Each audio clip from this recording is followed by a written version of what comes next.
Bismillahirrahmanirrahim. Assalamualaikum warahmatullahi wabarakatuh. Perkenalkan, saya Musrifah Tahar, dosen program studi Bioteknologi Fakultas Matematika dan Ilmu Pengetahuan Alam Universitas Sulawesi Barat. Video ini merupakan bagian dari pernyataan diri dalam unjuk kerja Tridharma Perguruan Tinggi atau PDD UKT-PT untuk sertifikasi dosen tahun 2026 dalam aspek pengajaran.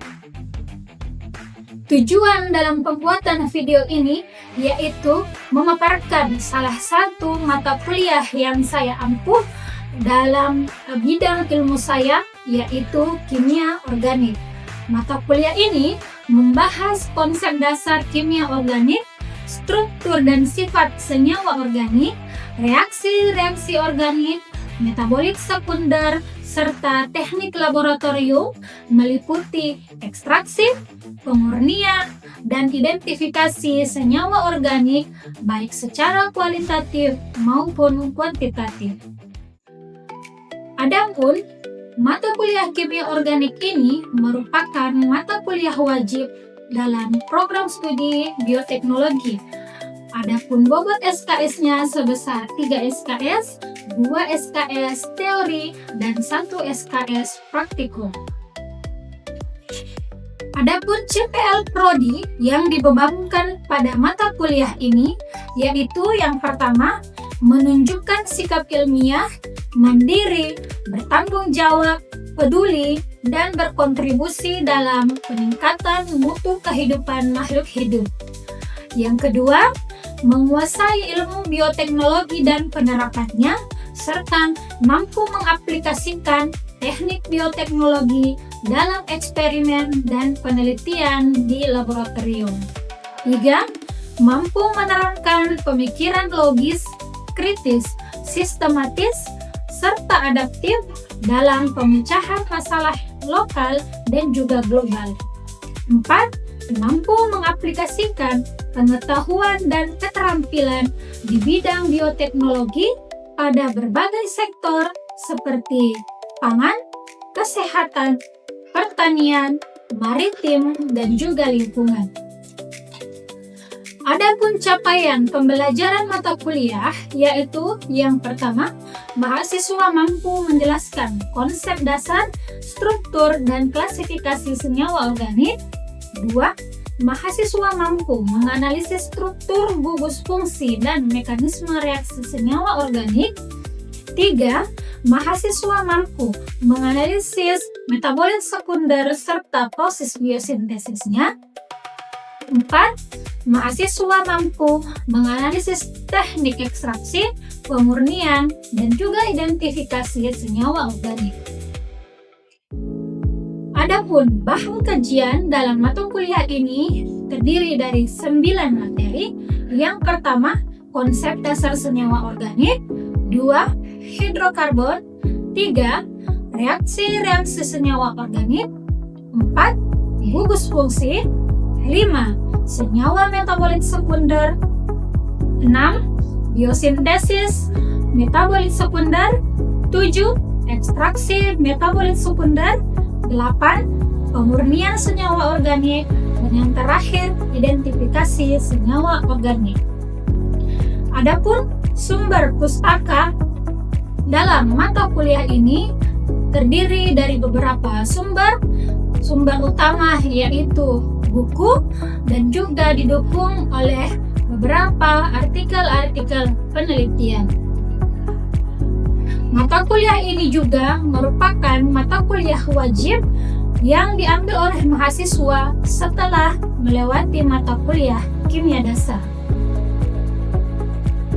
Selama perkuliahan, kami menggunakan berbagai model pembelajaran dan metode pembelajaran yang bervariasi seperti diskusi, ceramah, tanya jawab, project based learning, problem, dan juga case based learning. Adapun sistem penilaian pada mata kuliah ini terdiri dari beberapa aspek. Yang pertama, afektif sebesar 5%, tugas 15%, praktikum 20%, dan UTS dan juga UAS masing-masing sebesar 30%. Selanjutnya, saya akan menampilkan video pembelajaran pada mata kuliah kimia organik, khususnya pada materi pertemuan ke-11, yaitu tentang ekstraksi senyawa organik dengan menggunakan metode pembelajaran ceramah, tanya jawab, dan juga small group diskusi. Selamat menyaksikan.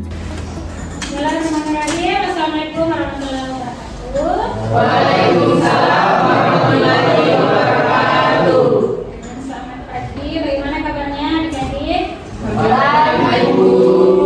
Ya, alhamdulillah rabbil alamin. Puji syukur kita panjatkan kepada Allah Subhanahu wa taala karena berkat rahmatnya lah kita sama-sama diberi kesempatan dan kekuatan untuk hadir di kelas ini melanjutkan kembali perkuliahan kita pada mata kuliah kimia organik.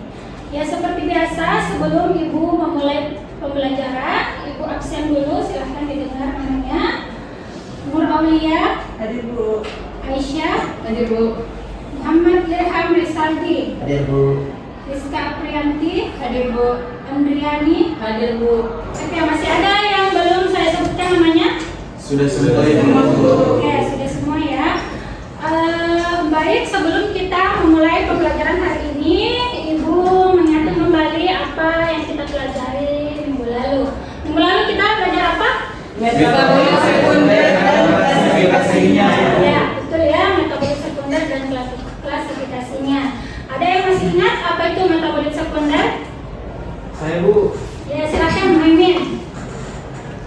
Ya, jadi metabolit sekunder adalah merupakan senyawa yang dihasilkan oleh tumbuhan yang dimana ia tidak berperan langsung dalam pertumbuhan dan perkembangan, namun ia memiliki fungsi yang cukup penting seperti melindungi melindungi tumbuhan dari serangan hama, penyakit, dan stres tanaman. Itu saja dari saya, Bu. Terima kasih. Oke, baik. Itu adalah pengertian dari metabolit sekunder. Ada lagi yang masih ingat apa klasifikasinya? Saya, Bu. Ya, Rizka silahkan. Di bulan juga kami pelajari klasifikasi metabolit sekunder seperti alkaloid, flavonoid, terpenoid, saponin, tanin, dan steroid, Bu. Ya, baik, betul sekali ya.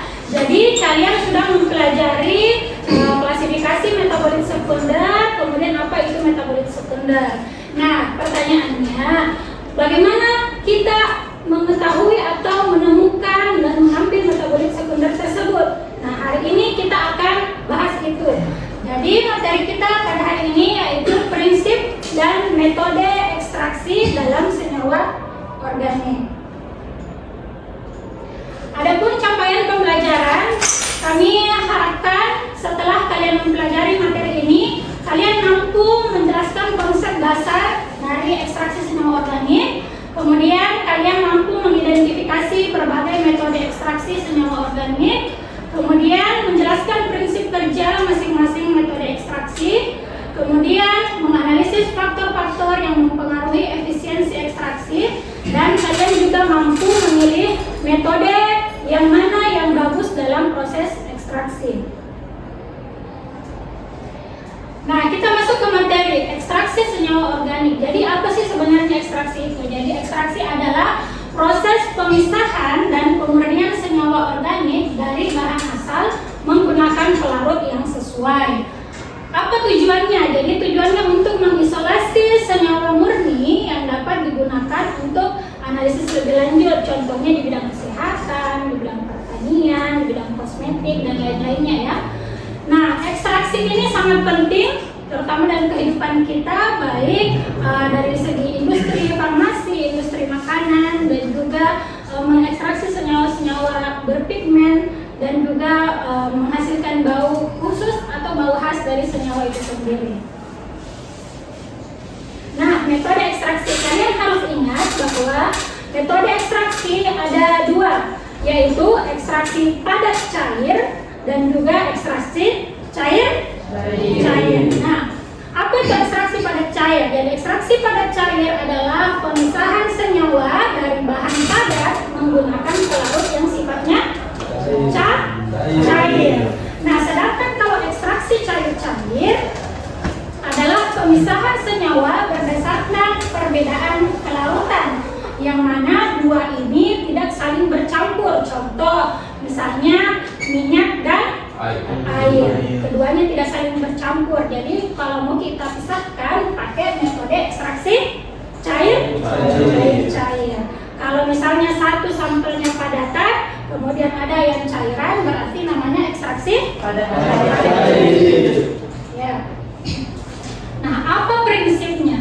Jadi prinsipnya ada 3. Yang pertama berdasarkan kelarutan. Jadi senyawa organik akan berpindah ke fase pelarut di mana senyawa tersebut lebih larut. Contoh misal, kalian mau ekstraksi senyawa polar dari tanaman persen contohnya. Nah, pasti senyawa-senyawa itu akan larut pakai pelarut polar. Nah, apa saja itu pelarut polar? Contohnya metanol, etanol, ya. Nah, tidak bisa kalian gunakan pelarut non-polar seperti heksan karena tujuannya kalian adalah mengekstraksi senyawa polar. Kemudian prinsip yang kedua adalah distribusi 2 fase, di mana senyawa target terdistribusi antara 2 fase berdasarkan perbedaan afinitas kelarutan. Nah, contohnya tadi kayak terjadi 2 fase pemisahan antara minyak dan air. Kemudian prinsip yang ketiga adalah koefisien distribusi, di mana KD atau koefisien distribusi yang tinggi menunjukkan senyawa lebih larut dalam pelarut organik. Nah, tadi kan ada 2 jenis ekstraksi, apa saja? Solid liquid sama liquid liquid. Iya, solid liquid sama liquid liquid atau padat cair dan cair. Nah, kita bahas dulu yang padat cair.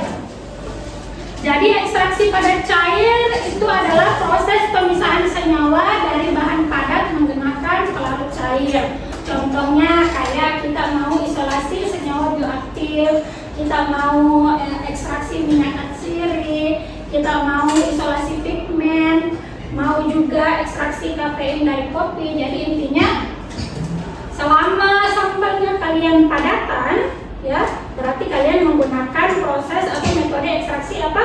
Padat cair. Ya. Nah, bagaimana metodenya? Jadi ada 4 metode untuk ekstraksi padat cair. Yang pertama maserasi, yang kedua perkolasi, yang ketiga solidasi, dan yang keempat soplet.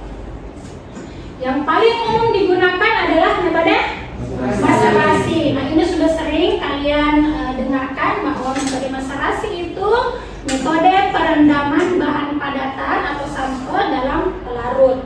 Ya, kalau kalian punya sampel padatan, kalian campurkan dengan pelarut hingga padatannya terendam, namanya metode maserasi.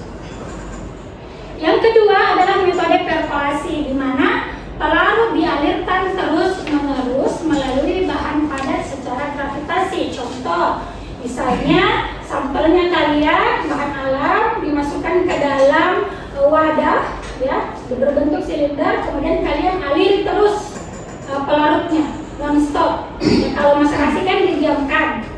Kalau dia perkolasi, dia dialiri terus, continue pelarutnya, ya.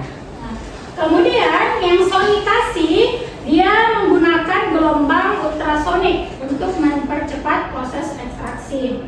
Kemudian kalau untuk soplet, dia ekstraksinya juga continue tapi dengan cara pemanasan. Ya, kalau dia perkolasi tadi tidak pemanasan, kalau dia soplet continue juga tapi dia pemanasan. Jadi kalau ditanya ada berapa metode ekstraksi padat cair, jawabannya ada berapa? 4. Apa saja? Maserasi, perkolasi, solidasi, soplet. Ya. Nah, apa saja faktor yang mempengaruhi ekstraksi tersebut? ekstraksi padat cair. Jadi yang pertama tentu yang mempengaruhi adalah ukuran dari partikelnya ya. Jadi ukuran partikel itu mempengaruhi semakin kecil proses, semakin kecil sampelnya kalian, maka luas permukaannya semakin besar, maka semakin bagus. Makanya biasanya sampelnya kalian haluskan dulu atau kalian blender dulu sebelum kalian ekstraksi, ya kan? Tujuannya apa? Tujuannya untuk memperluas permukaannya. Jadi makanya dia dibuat menjadi lebih halus atau lebih kecil. Nah, selain ukuran partikel juga dipengaruhi oleh suhu. Karena senyawa-senyawa itu ada beragam ya. Senyawa metabolit sekunder itu ada beragam. Ada yang tahan terhadap panas, ada yang tidak tahan, ada yang justru dia bisa bereaksi kalau dingin saja ya. Jadi bermacam-macam. Jadi kita harus tahu target ini dia tahan terhadap panas atau tidak. Kalau dia tidak tahan terhadap panas, berarti kita tidak boleh menggunakan metode apa tadi yang pakai pemanasan? Yang terakhir metode soft layer. Ya. Nah, tapi kalau dia senyawa yang kita mau cari dia hanya bisa di suhu ruang, berarti kita metode yang perendaman atau apa? Maserasi. Ya, betul. Itu suhu, kemudian waktu kontak dan juga jenis dan volume. Nah, volume ini juga mempengaruhi. Jangan sampai sampelnya kalian misalnya 1 gelas kimia. Nah, pelarutnya ternyata cuma setengah gelas kimia. Nah, itu tidak sebanding. Nah, volumenya itu biasanya 1:3. Misalnya sampelnya kalian 1, berarti cairannya atau pelarutnya 3. Sampelnya kalian 1 kilo, berarti cairannya 3 liter kan cairan. Ya, lanjut. Nah, itu ya. Jadi sebelum kita bahas ekstraksi cair-cair, ada yang mau ditanyakan di ekstraksi padat cair? Silahkan. Bu. Ya, Maimin silakan. Ini saya tanyakan bagaimana cara menentukan pelarut yang tepat untuk mengekstraksi suatu senyawa organik. Ya, pertanyaan yang bagus. Bagaimana kita memilih pelarut yang akan kita gunakan? Nah, tentu yang pertama adalah studi literatur ya. Kalian kan sudah tahu senyawa apa yang kalian mau ambil atau mau dapatkan. Misal, kalian mau senyawa golongan fenolik atau flavonoid, maka pelarut yang kalian gunakan adalah pelarut yang sifatnya polar. Ya. Kalau kalian mau senyawa yang misalnya ada di dalam sabun, ya, dalam sampo yang sifatnya bersifat klasifikasinya itu saponin, berarti kalian harus menggunakan pelarut yang sifatnya non polar. Ya, jadi kalian harus tahu dulu senyawa apa yang kalian mau gunakan.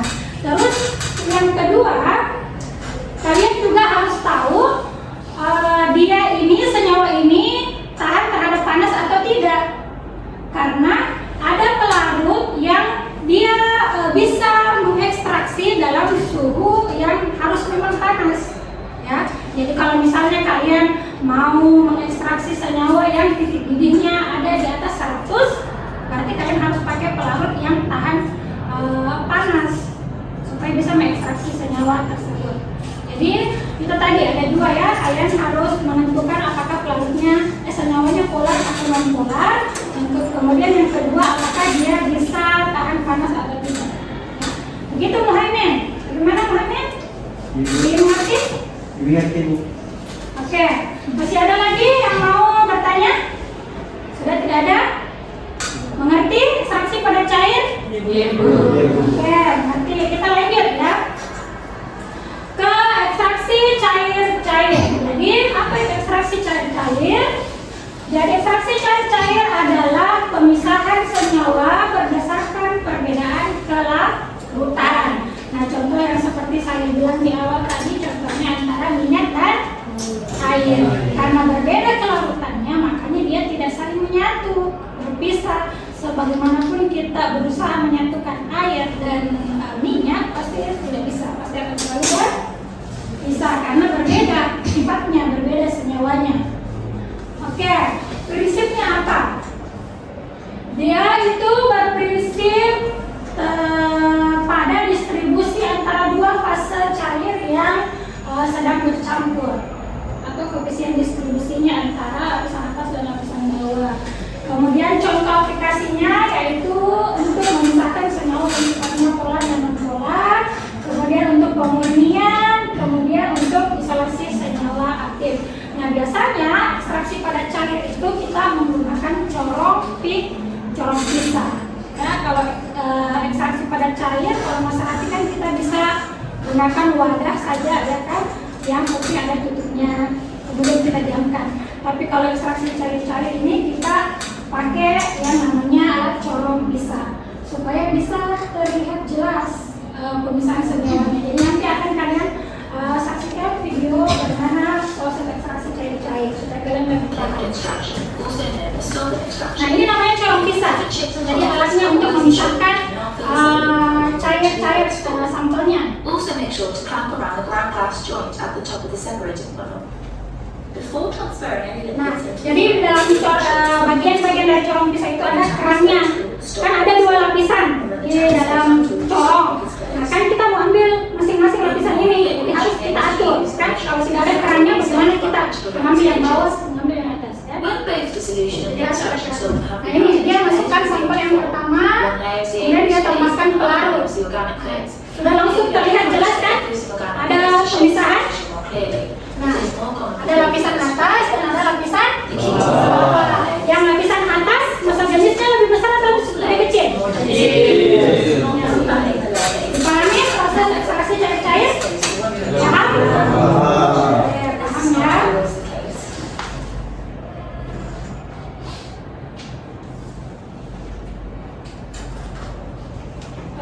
Setelah kalian melihat videonya, jadi ada tugas. Silahkan kalian membagi kelompok ya. Oke, kelompok 2, kelompok 3. Ya, oke. Ya.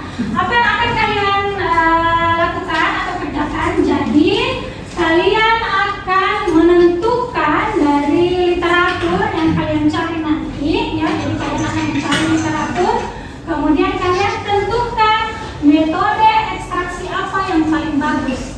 Jadi misal kalian mencari satu artikel, kemudian dalam artikel itu dia gunakan ekstraksi pada cair dan cair-cair, ya. Kemudian dibandingkan yang mana hasilnya lebih bagus berdasarkan literatur itu. Dipahami tugasnya? Oke, jadi silahkan dicari literaturnya, kemudian nanti di akhir kalian akan mempresentasikan apa-apa saja hasil dari review literatur kalian. Ya, sudah selesai semua tugasnya? Sudah.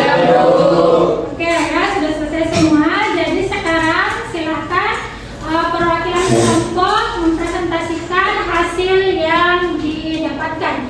Ya, kita mulai dari kelompok 1. Mana kelompok 1 tadi? Ya, silakan mempresentasikan hasil review artikel ini. Baik, terima kasih atas kesempatan yang telah diberikan kepada kelompok kami, kelompok 1.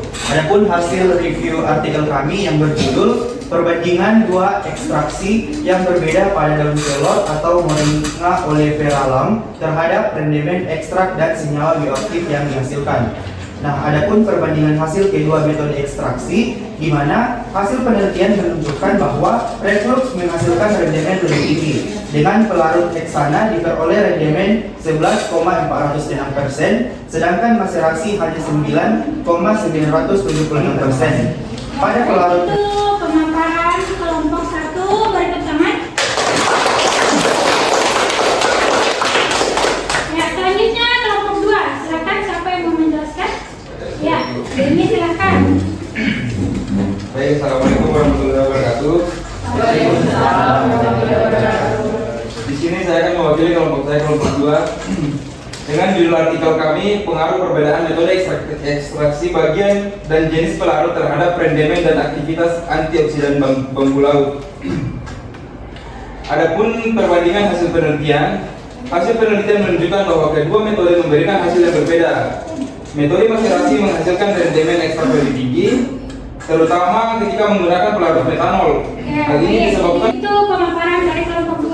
Silakan beri upload. Jadi dari kelompok 2, kalau kita mau mencari rendemen yang lebih banyak, kita pakai metode maserasi.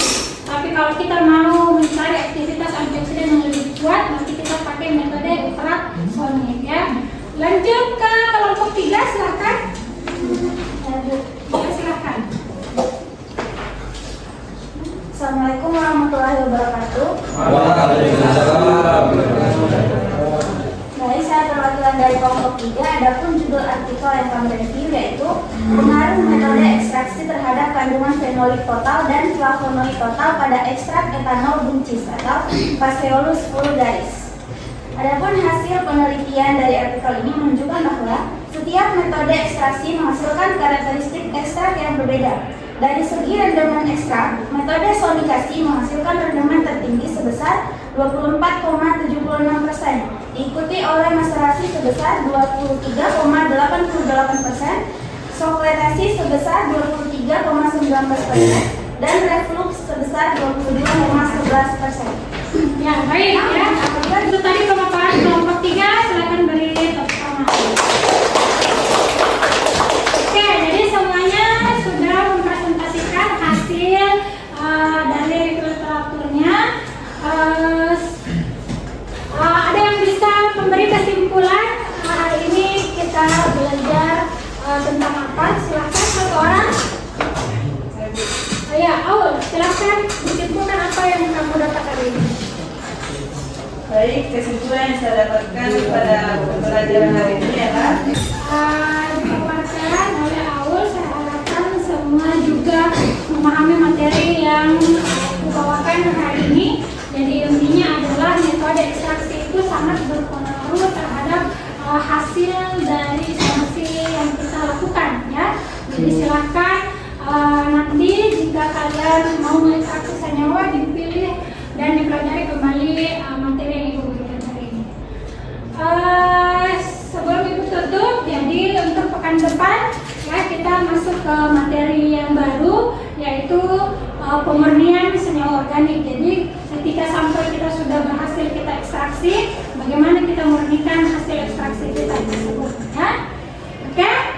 Jelas? Tidak ada lagi pertanyaan? Nah, kalau sudah jelas, tidak ada lagi pertanyaan, untuk pertemuan hari ini Ibu akhiri. Cukup sekian. Terima kasih. Assalamualaikum warahmatullahi wabarakatuh.